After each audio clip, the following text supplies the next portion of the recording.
118 of the Summa Theologia is the penultimate question of Prima Pars. Tomorrow will be the last of Prima Pars. And this one is very interesting as we continue in the treatise on the conservation and government of creatures. And this is on the production of man from man as to the soul. Now, there's a picture here of a woman with her relatively newborn baby. And so what Thomas is asking in these three articles, and I'm going to read them in their entirety, the corpuses of them, is how does the soul come to be? Is it that we create the soul when we produce or cooperate with God in creating a child, or is the soul straight from God himself? And what about the different parts of the soul? There's a sensitive aspect, there's the nutritive, and then there's the intellectual part of the soul. Of course, it's only one soul, but it has various aspects to it. Now, Thomas is not going to specifically talk about the nutritive aspect, but he will talk about sensitive and also the intellectual aspect as well. So this is pretty interesting. Article 1, whether the sensitive soul is transmitted with the semen. Now, the sensitive soul is the part of our soul that is related to the senses, that we can see and taste and touch and hear and smell, just like this lady here is enjoying, some delicious food. Well, that has to do with our sensitive soul. That's not our intellectual soul so much, or our nutritive soul that just kind of keeps our body running, and the different systems like the respiratory system and the blood circulating around our body and all that kind of stuff. But here he's saying, how is the sensitive soul transmitted to a new life? And what he says is, some have held that the sensitive souls of animals are created by God. Okay, by animals, he would mean us and also, the irrational animals, because they have sensitive souls as well. Okay, that they're created by God. But he says this opinion would hold if the sensitive soul were subsistent, which means it can survive on its own, having being and operation of itself. For thus, as having being and operation of itself, to be made would needs be proper to it, right? And since a simple and subsistent thing cannot be made except by creation, it would follow that the sensitive soul would arrive by existence from creation. All right, so Thomas is saying, no, the sensitive soul is not created directly by God. Rather, it's going to be we who contribute through sex and having a baby, so to speak, create the sensitive aspect of the soul. But this principle is false, namely that being and operation are proper to the sensitive soul, for it would not cease to exist when the body perishes, right? Well, when we die, the sensitive soul does not remain. Okay, at the general resurrection, it'll come back, but the body remains, and the separated soul only has intellect and will at that point. Since, therefore, it is not a subsistent form, its relation to existence is that of corporeal forms, to which existence does not belong as proper to them, but which are said to exist forasmuch as the subsistent composites exist through them. Okay, so the composite is the form and the matter together, the body and the soul together form a composite or a substance, right? Wherefore, to be made is proper to composites. And since the generator is like the generated, it follows of necessity that both the sensitive soul and all other like forms are brought naturally into existence by certain corporeal agents that reduce the matter from potentiality to act through some corporeal power of which they are possessed. And so the power to create the sensitive aspect of the soul does not come directly from God, but comes through the corporeal organs.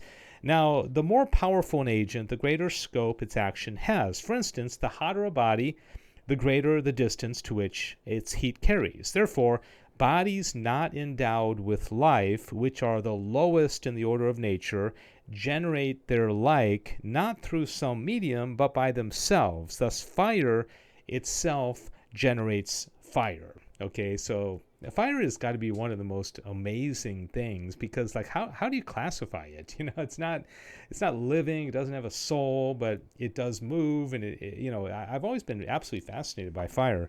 But living bodies, as being more powerful, act so as to generate their like both without and with a medium.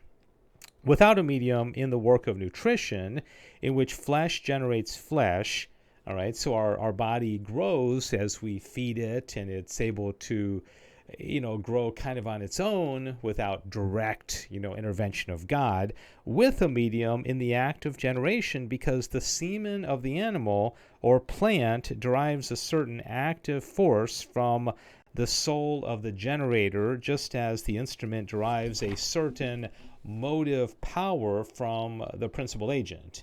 And as it matters not whether we say that something is moved by the instrument or by the principal agent, so neither does it matter whether we say that the soul of the generated is caused by the soul of the generator or by some seminal power derived therefrom. So the bottom line here is that he's saying God does not directly produce the sensitive soul in an animal. Now, the trick is that with us, our soul is sensitive, but it's intellectual. So I think he's primarily here talking about brute animals, the cats, the dogs, the caterpillars, the bumblebees, that have sensitive souls but don't have intellect. Okay, so they are not, that soul is not from God directly. He allows them to cooperate and produce their own sensitive soul. But as we get into Article 2, whether the intellectual soul is produced from the semen. So now he's only talking about human beings, because angels don't have souls, and none of the irrational creatures have intellectual souls, and so this is only human beings he's talking about. He says it's impossible for an active power existing in matter to extend its action to the production of an immaterial effect. Now, it is manifest that the intellectual principle of man transcends matter. We learned that in the treatise on man, right? For it has an operation in which the body takes no part whatsoever. It is therefore impossible for the seminal power to produce the intellectual principle. So the transfer of semen from man to woman, obviously contributes to the creation of a new life, but not the intellectual soul, right? The sensitive aspect, if we were only sensitive creatures, could be, but we are more than that. We're intellectual creatures. Again, the seminal power acts by virtue of the soul of the begetter, according as the soul of the begetter is the act of the body, making use of the body in the operation. Now, the body has nothing whatsoever to do in the operation of the intellect. Okay, he's repeating this because he wants us to know that our intellectual souls are subsistent. That means when we die, they're able to take off and subsist and exist on their own. Therefore, the power of the intellective principle as intellectual cannot reach the semen. Hence, the philosopher says it follows that the intellect alone comes from without. It comes from God. Okay, God infuses the intellectual soul. Again, since the intellectual soul has an operation independent of the body, it is subsistent. Therefore, to be and to be made are proper to it. Moreover, since it is an immaterial substance, it cannot be caused through generation, but only through creation by God. Therefore, to hold that the intellectual soul is caused by the begetter is nothing else than to hold the soul to be non-subsistent and consequently to perish with the body. Now, this is really what St. Thomas Aquinas is most concerned about, because if our soul dies with our body, like happens with raccoons and birds and snakes, well, then there's no afterlife. There's no eternity. There's no heaven. There's no hell, because we would die with the body, and so it's over when we die. Because this would be a very materialistic kind of opinion on human nature, right? Okay. It is therefore heretical to say that the intellectual soul is transmitted with the semen. And you can see why he's so adamant about this, is because everything hinges on this teaching. Article 3, the last one, whether human souls were created together at the beginning of the world. Okay, were they all created at the same time? And this is very interesting how he says this, because he does say all the angels were created at the same time, but the angels don't have bodies. There's nothing that the body is going to be attached to. And of course, not all the bodies of humans were created at the same time, so you'd have all these souls kind of floating around waiting for a body to be produced so that they could get into it, right? He says, some have maintained that it is accidental to the intellectual soul to be united to a body, asserting that the soul is of the same nature as those spiritual substances which are not united to a body, angels. These therefore stated that the souls of men were created together with the angels at the beginning, but this statement is false. First, in the very principle on which it is based, for if it were accidental to the soul to be united to the body, it would follow that man who results from this union is a being by accident, or that the soul is a man, which is false. Moreover, that the human soul is not of the same nature as the angels is proved from a different mode of understanding, as was shown above. You see how he keeps referring back to previous questions and articles? He does this all the time. For man understands through receiving from the senses and turning to phantasms. For this reason, the soul needs to be united to the body, which is necessary for its operation of the sensitive part, whereas this cannot be said of an angel.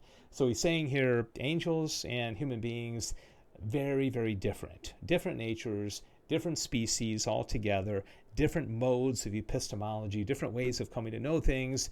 We are not angels and will never be angels.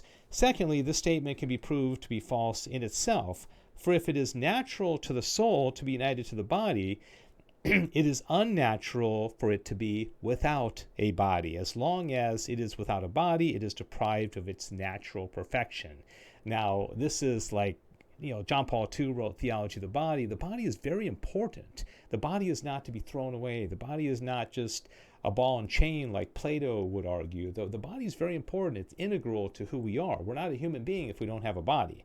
Now, it was not fitting that God should begin his work with things imperfect and unnatural, for he did not make men without a hand or a foot, which are natural parts of a man. Much less, therefore, did he make the soul without a body. So he's arguing here, it doesn't make any sense for all these souls to be floating around waiting for bodies to be created, because then he would have created something imperfect. Just like souls, separated souls in heaven, await the reunion of the body, but they're imperfect. They desire the body. It's just not time yet for them to have the body. All right, last paragraph here says, but if someone say that it is not natural to the soul to be united to the body, he must give the reason why it is united to the body. And the reason must be either because the soul so willed or for some other reason. If because the soul willed it, this seems incongruous. First, because it would be unreasonable of the soul to wish to be united to a body if it did not need a body. For if it need it,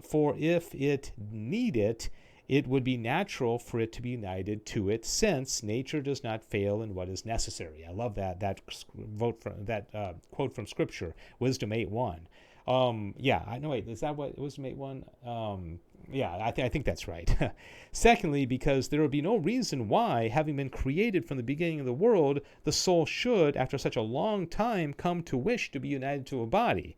For a spiritual substance is above time and superior to the heavenly revolutions. Thirdly, because it would seem that this body was united to the soul by chance, since for this union to take place, two wills would have to concur, to wit, that of the incoming soul and that of the begetter. If, however, this union be neither voluntary nor natural on the part of the soul, then it must be the result of some violent cause, and to the soul would have something of a penal and afflicting nature, right? So that means the soul would be disciplined, would be punished by uniting to a body, as he's about to say, Origen believed.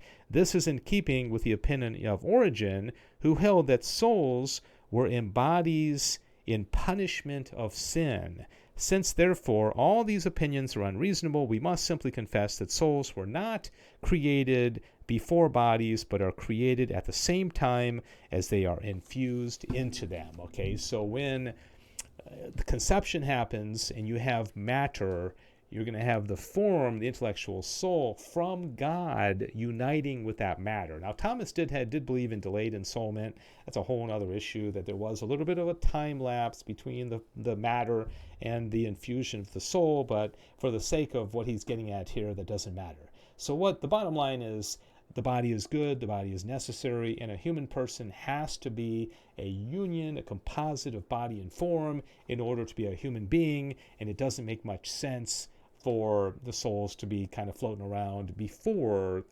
the body is created through generation, through coition, right? Interesting stuff. And tomorrow we'll have the final question of Prima Pars. So I hope that you have been able to watch all these videos. I know there's a lot, but I'm doing one of them a day, so perhaps you can watch one of them a day as well. Let me know if you have any comments or questions. Thank you for studying the Summa and journeying through the Summa Theologia with me, one question at a time. St. Thomas Aquinas, pray for us. God bless you.